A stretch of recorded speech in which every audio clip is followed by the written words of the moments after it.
Have you ever missed an important assignment deadline? Has an assessment task ever felt too overwhelming? Have you ever been unsure where to even start? RMIT's assignment planner can help. Just enter a few simple details into the planner and you'll be given a step-by-step guide that breaks a big assignment into smaller tasks, with dates to keep you on track. First, search RMIT Assignment Planner and open the page. You'll have a couple of fields to fill out. The first one is optional, it's the assignment's name. Next, there's a drop-down menu where you can choose an assignment type.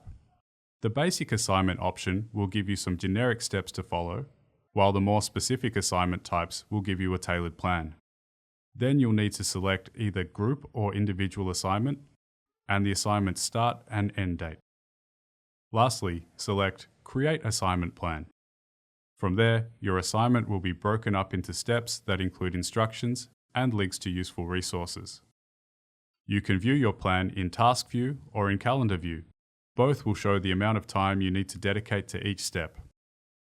Other great assignment planner features are that you can save your plan to PDF and print it. You can export your plan to your online calendar, and you can adjust the theme settings to light or dark mode.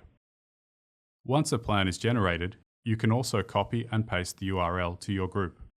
The link will open the same pre-filled plan to your teammates. What happens if you have multiple assignments? Just make a plan for each assignment and export them all to your calendar.